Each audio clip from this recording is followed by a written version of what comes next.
예수님께서 세례를 받으시고 이제 성령에게 이끌려서 광야로 들어와 40일 동안 금식 기도를 했습니다.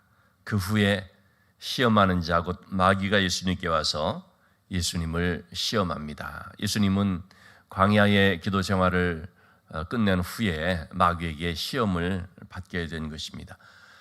마귀가 시험을 하는데 세 가지 시험의 내용을 볼 수 있죠. 첫째는 예수님이 지금 몹시 주림 가운데 있는데, 여러분 우리가 며칠만 금식을 해도 정말 눈에 보이는 것이 먹을 것뿐이다 라는 말이 있듯이, 참 이렇게 아주 심한 굶주림 가운데 있으면 무엇보다도 먹는 것이 가장 시급한 문제, 당장 먹는 것부터 해결하고 싶은 생각이 들지 않습니까? 그래서 마귀는 말합니다. 이 돌을 명하여 떡이 되게 하라. 예수님은 얼마든지 돌을 떡으로 만들 수 있는 능력이 있으신 분이거든요. 우리에게는 그런 것이 시험이 되지 않지만 예수님에게는 시험이 될 수 있습니다. 왜냐하면 예수님은 능력이 있기 때문에요. 어쨌든 마귀는 이 돌로 떡을 만들어 먹어라. 여러분, 이 시험의 내용이 뭐겠습니까? 뭐니 해도 먹는 것이 가장 최우선이 아니냐는 것입니다. 먹는 문제가 가장 중요한 것이 아니냐는 것입니다. 이 세상을 살아가면서 물질 문제가 가장 앞서는 것이 아닌가, 물질 문제에 올인하도록 하는, 바로 이런 것을 통해서 예수님을 시험합니다. 여러분, 지금도 우리에게는 이 시험이 아마 가장 큰 시험이 아닐까 생각이 됩니다. 우리가 신앙생활을 하는데 신앙생활의 목적이 세상에서 먹는 문제 해결하는 것, 여러분, 먹는 문제가 중요하지 않다는 것이 아니죠. 예수님께서도 너희가 이렇게 기도할 때 일용할 양식을 위해서 기도하라고 말씀하셨거든요. 우리에게 육신을 가지고 살고 있는 우리에게는 바로 육신의 양식이 필요하다는 것 하나님이 너무나 잘 아십니다. 그렇기 때문에 너희는 무엇을 먹을까 마실까 이거 염려하지 마라. 이 모든 것들이 너에게 있어야 할 것을 너희 하늘 아버지께서 잘 아신다라고 말할 정도로 우리에게 이런 문제가 참 얼마나 중요하다는 것 하나님이 아십니다. 그런데 먹는 문제가 전부냐? 그게 아니다라는 것이죠. 먹는 문제가 중요하고 우리가 필요하다는 것 알지만, 그러나 그것이 목적이고 그것이 본질은 아니라는 것입니다. 그러나 사탄은 바로 우선순위를 바꿔놔 버리죠.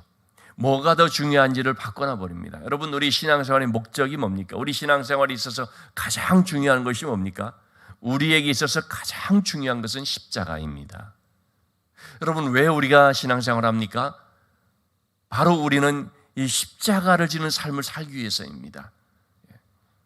아무리 먹는 문제가 급하고 참 당장 있어야 된다는 것 그렇게 안다 할지라도 십자가 없는 그런 삶으로 나가게 된다면, 그렇다면 여러분, 우리가 차라리 굶을지언정 십자가를 놓치면 안 되는 거죠. 왜냐하면 그 십자가라는 것은 우리 신앙에 있어서 정말 생명과도 같은 것이기 때문에, 십자가 놓쳐버리고 신앙생활을 하면 어떻게 됩니까? 그건 생명 없는 신앙생활이 됩니다. 사탄은 항상 초점을 우리로 하여금 십자가에 두지를 않고 먹는 것으로 물질 문제에 두게 만들어버리는 거죠. 물질에 완전히 몰두하게 만들어버리는 것입니다. 신앙생활하는 목적도, 기도하는 것도 오로지 물질을 얻는 것으로, 세상에 어떤 것을 얻는 것, 세상에서 잘 되고 이 세상에서 편하고 이 세상에서 안정을 추구하고 이 세상에서 행복을 누리는 것, 이게 신앙의 목적이 되게 만들어버린다는 것입니다. 그런데 이렇게 생각하고 신앙생활하는 사람들이 꽤 많이 있는 거죠. 정말 우리가 왜 하나님을 믿고 의지하면서 신앙생활하고 있는지를 다시 한번 점검해 볼 필요가 있습니다. 이 문제는, 이 시험은요, 오늘날 우리에게 있어서도 정말 현실적이고 실제적인 굉장히 중요한 시험이 되는 거죠. 그래서 예수 믿어도 아마 돈 좀 있어야지 예수 믿지, 교회 다니십시오 하는데 너 돈 없어서 못 다닙니다, 이런 말이 이제 나오게 되죠. 우리로 하여금 항상 이 물질 문제, 돈 버는 것, 먹는 문제에 집중하게끔, 지금 먹고 살기도 힘든데 뭐 다른 거 신경 쓸 지금 뭐 여유가 없어요 하는 이런 마음이 들게끔 만들어 버린다는 것입니다. 여러분, 지금도 세상 사람들뿐만 아니라 교회 다니고 있는 많은 분들 중에서도요, 온통 관심이 주식, 코인 이렇게 되는 경우들 보지 않습니까? 얼마 전에 들은 얘기인데, 평택에 있는 어느 교회에서 목사님이 주일날 오후에 성도들에게 코인에 대해서 강의를 했다고 합니다. 그 목사님은 성도들 뭐 좀 더 돈 벌게 해준다고, 그런 마음은 제가 이해가 됩니다. 그런데 저라면 저는 안 하죠. 내가 아무리 코인을 뭐 공부했고 잘 알고 있다 할지라도 우리 성도들을 불러 모아서 이번에 이거 뜰 수 있으니까 사 두도록 하라 뭐 이런 식으로 안 하죠. 왜 그럴까요? 신앙의 목적이 그게 될까 봐 그게 두려운 것이죠. 물론 그렇게 해서 조금 유익을 얻게 할 수도 있겠지만, 요즘은 또 그렇게 했다가 오히려 더 잘못되는 경우들이 많이 있지 않습니까? 그런 점을 떠나서 성도들이 교회에 나오는 것이, 하나님을 섬기는 신앙의 목적이 물질적인 것으로 될까 봐 그게 겁이 나고 두려워서요, 그렇게 못하는 것입니다. 그런데 요즘 너무나 여기저기서 이제 그런 쪽으로만 이렇게 하다 보니까 우리의 대화의 내용도 자꾸 그런 물질적인 것으로 가기 쉽다는 거죠. 여러분, 이 시험은 굉장히 우리에게 참 무서운 시험이 될 수가 있습니다. 돌을 명하여 떡을 만들어 먹어라. 떡이 본질이다. 주님 뭐라고 대답을 했습니까? 사람이 사는 것은 떡으로만 사는 것이 아니라 하나님의 말씀으로 사는 것이다. 말씀이 아니라 떡에 집중하게 하는 신앙. 하나님의 말씀보다도 먼저 떡이 더 급하다라고 하는 그런 생각이 들게끔 만드는 것, 너무나 큰 시험이라는 걸 우리가 보게 됩니다. 두 번째로 사탄이 시험한 것은 천하만국의 영광을 이렇게 보여주면서 나에게 절하면 이것을 너에게 주겠다라는 것입니다. 세상 영광을 보여주면서 세상 영광을 바라보게 하는 것, 그리고 그것을 얻기 위하여서 사탄에게 절하도록, 나를 섬기도록, 세상을 섬기도록 그렇게 만드는 시험입니다. 여러분, 지금도 우리에게는 이런 세상 영광을 추구하고자 하는 시험이 많이 있습니다.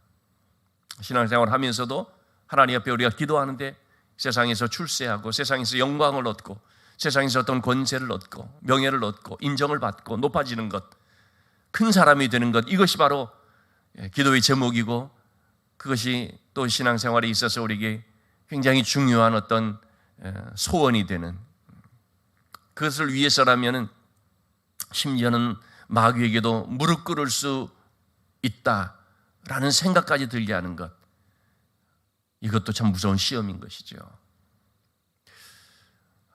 여러분, 이 세상 영광이라는 것이 얼마나 우리에게 유혹이 되고 시험이 되는지 알 수가 없습니다. 이런 세상 영광을 구하면서 잘못되고 타락한 그런 믿음의 사람들도 많이 있습니다. 시험이라는 걸 우리가 알아야 되죠. 어떻게 우리가 마귀에게 무릎을 꿇을 수가 있습니까? 주님 그렇게 말씀하신 것이죠. 기록된 바 주 너희 하나님께 경배하고 다만 그를 섬기라 하였느니라. 오늘도 우리는 누구를 섬길 것인가라는 그런 문제 앞에서 시험을 당합니다. 누구를 섬길 것인가?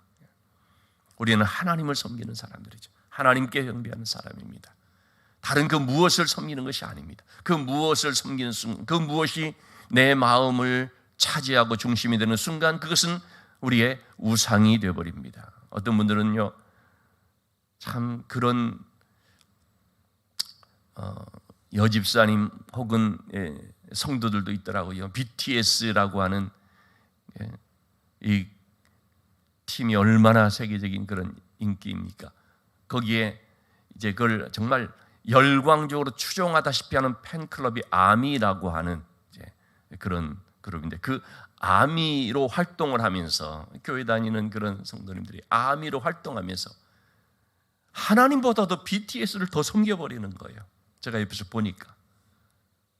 그래서요, 저 위험한데 하는 생각이 들어지는 거예요. 저 위험한, 좋아할 수 있고, 정말 내가 그의 팬이다 이렇게 할 수가 있지만, 그런데 그것이 너무 지나치고 좀 지나친 나머지 하나님이 아니라 그 BTS라고 하는 그런 좋아하는 가수가 온통 마음을 차지하고, 그에 대해서 뭐라고 하면 그냥 조금 비판이라도 달라치면은 그냥 화를 내고, 성경적으로 그들의 가사가 잘못됐다라고 하면은 아주 강력하게 반발하고,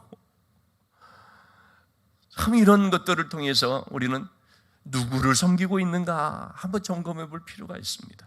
내가 너무 좋아하고 지나치게 좋아하는 그것은 우상이 되어버릴 수 있다는 거죠. 왜냐하면 하나님을 앞질러서 그것이 내 마음의 중심이 되어버릴 수 있기 때문에요. 그래서 하나님보다 더 사랑하는 그 무엇은 우상이다 하는 것을 우리가 알아야 되죠.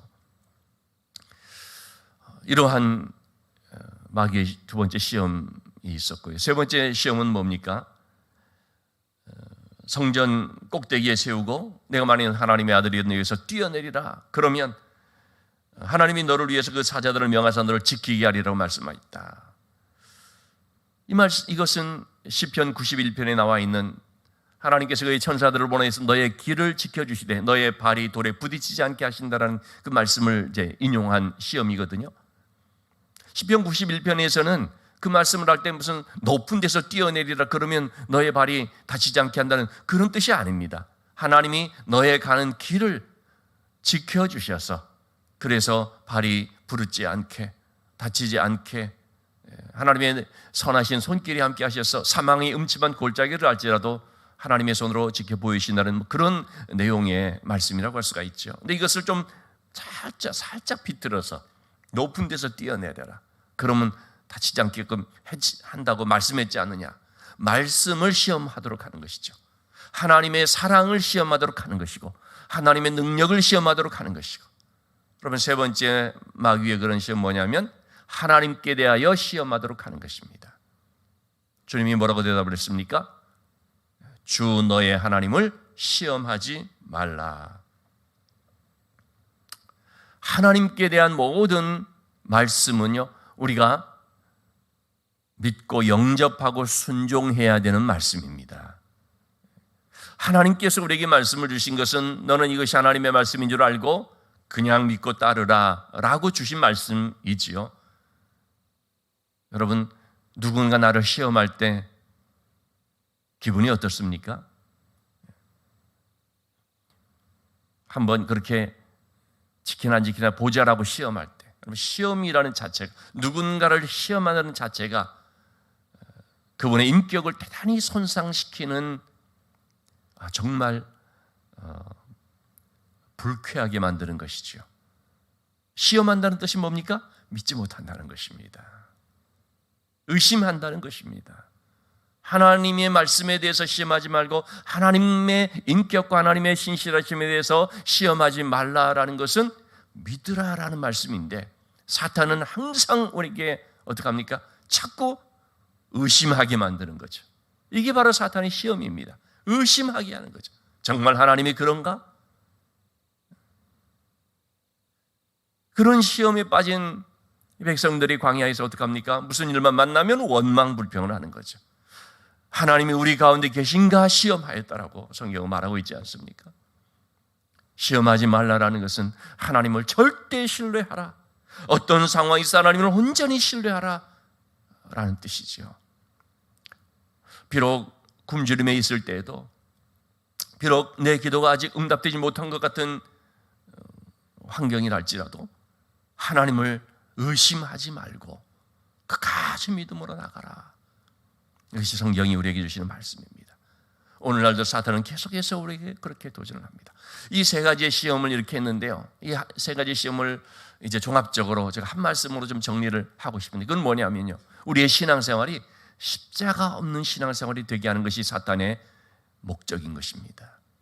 십자가 없는 신앙생활 되게 하는 것.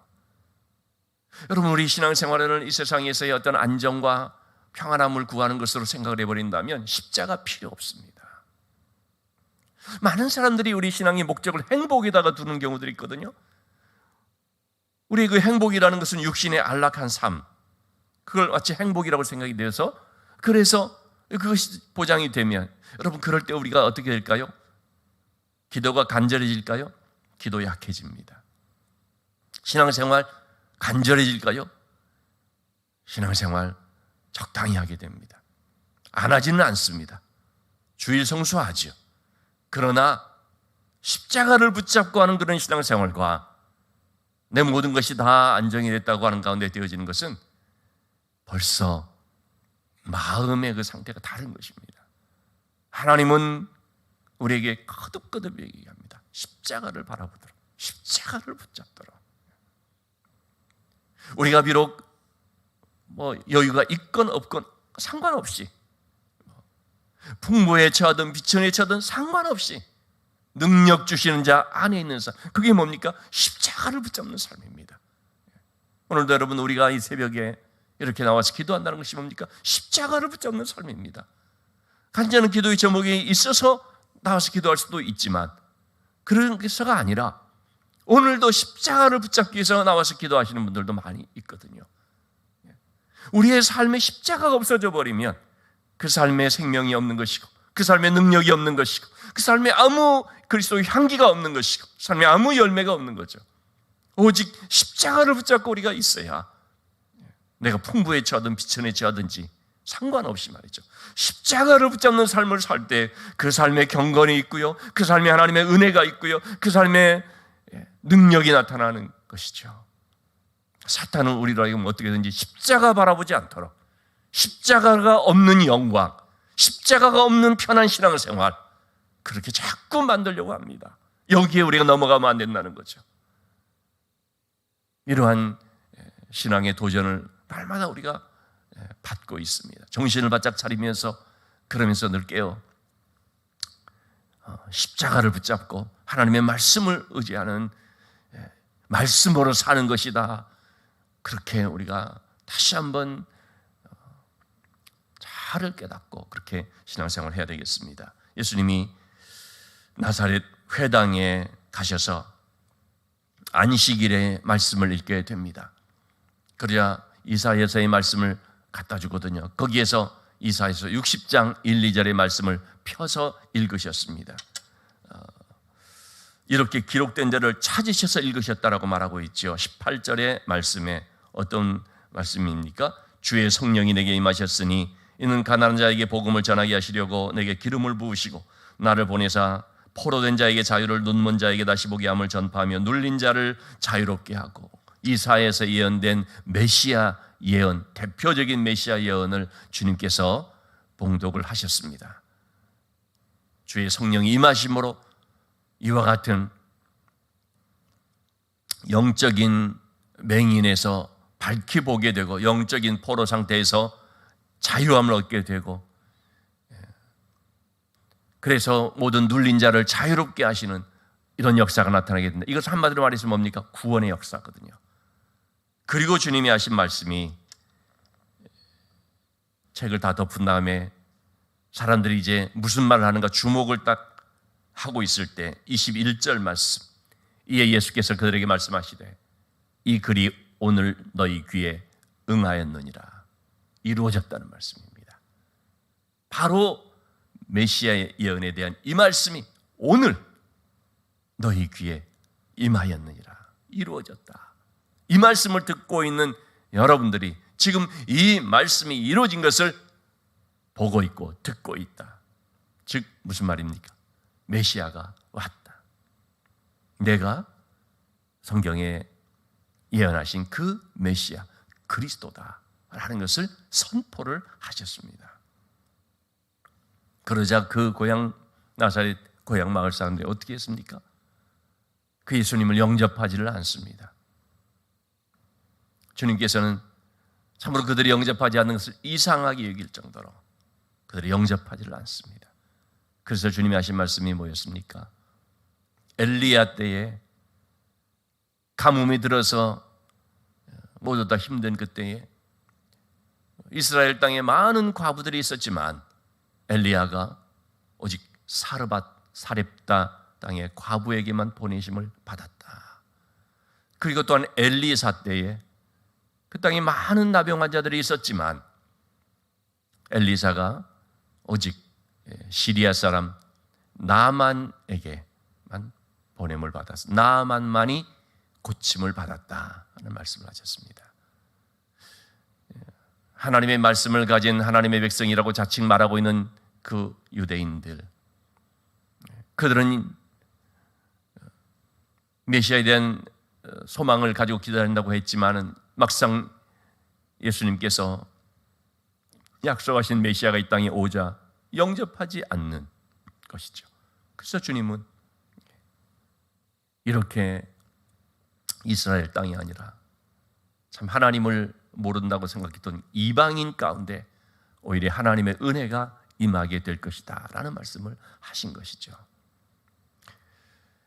유대인이기 때문에 말씀을 듣고 구원받는 것이 아니고 이방인이기 때문에 그렇지 않은 것이 아니라 오직 누구든지 예수님의 그 말씀을 진실로 믿고 아멘 하면서 순종하는 자에게는 바로 구원의 은혜가 임하게 되는 것, 하나님의 특별한 치유의 은혜, 베풀어 주신 역사들이 임하게 된다는 사실을 말씀을 해주고 있습니다.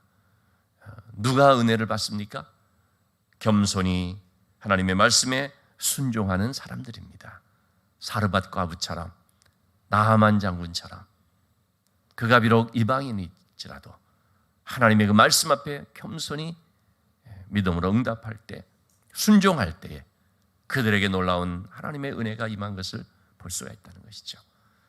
오늘도 여러분, 우리에게 하나님의 말씀이 전해질 때 우리가 겸손히 그 말씀 앞에 엎드리면서 믿음으로 아멘하면서 순종하며 따르는 삶이 되므로 하나님의 은혜가 함께하는 삶, 하나님의 능력의 손길이 내 삶에 임하는 것을 체험하는 복된 삶이 될 수 있기를 주님의 이름으로 축원합니다.